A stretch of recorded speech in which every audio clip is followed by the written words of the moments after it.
OpenAI just released its most powerful AI model ever, but you are entirely blocked from using it because the US government stepped in. A new federal order requires frontier models to pass a strict 30-day cybersecurity review. The new GPT 5.6 actually comes in 3 tiers. Luna is the fast budget option, while Terra is your everyday workhorse.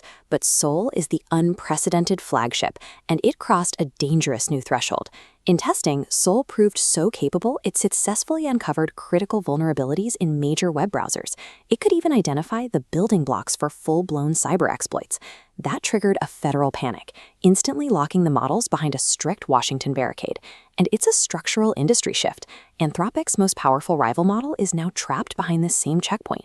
Everyday users are temporarily locked out, but prediction markets expect the government to lift the restriction by late July. Subscribe to this channel and you will be notified the exact second GPT 5.6 finally goes public. Welcome back to another explainer. So today we're looking at an absolute paradox in the tech world. On June 26, 2026, OpenAI officially dropped its most powerful AI model ever created, GPT 5.6. I mean, it is a massive leap forward in capability, but here's the wild part. You, me, and pretty much all everyday users were completely locked out from using it. Okay, let's dive into this because usually a major release like this comes with immense hype and immediate access, right?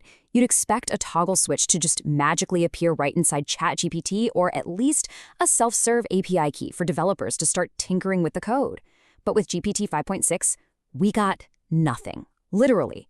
There is absolutely no public waitlist to join and you just cannot log in and access it right now.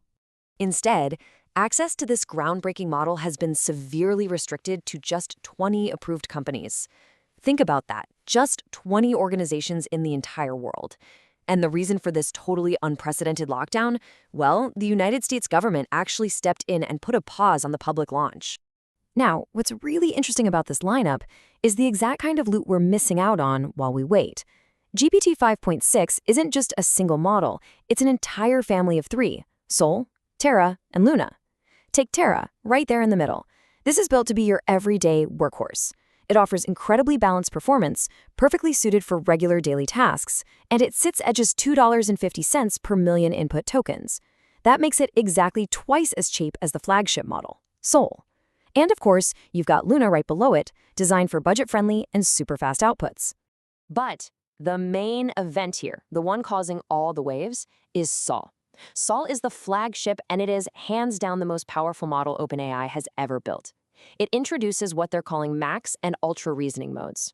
Essentially, instead of just answering a prompt directly in one go, Sol utilizes multiple coordinated sub-agents. It's almost like having a team of experts working together behind the scenes to break down and tackle highly complex, multi-step tasks that previous models would just completely fail at.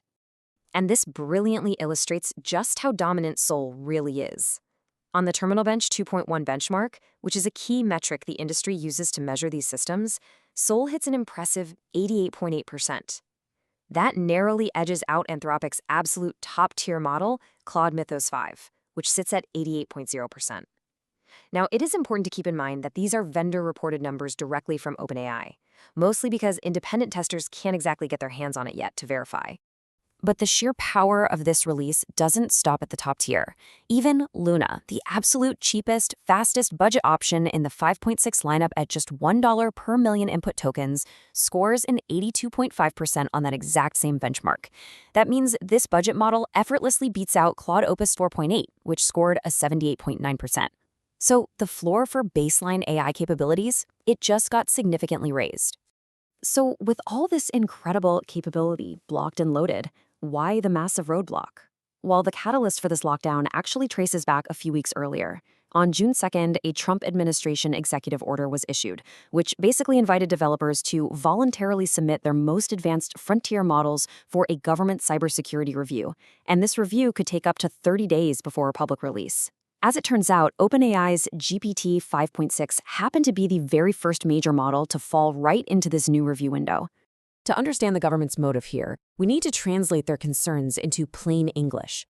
Under OpenAI's own preparedness framework, both Sol and Terra were actually classified as high risk in cybersecurity as well as biological and chemical categories.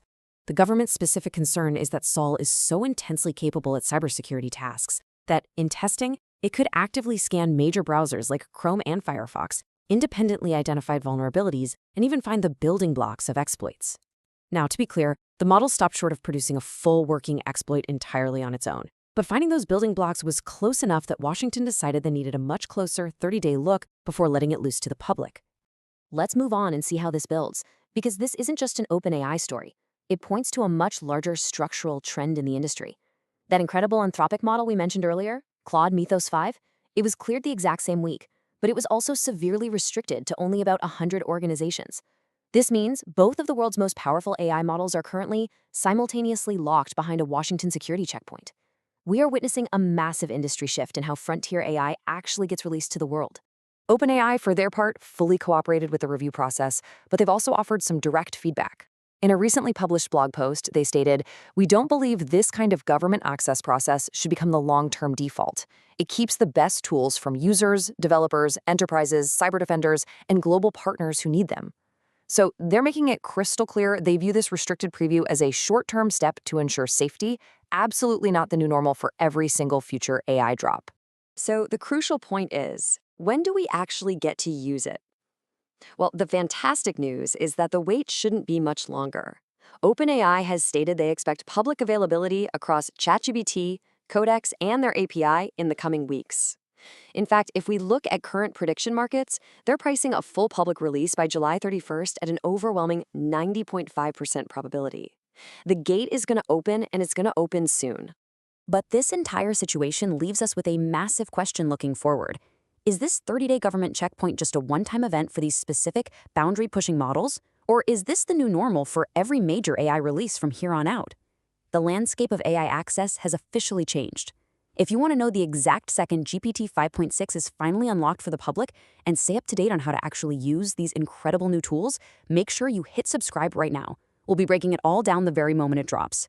Thank you for joining me on this explainer, and keep learning.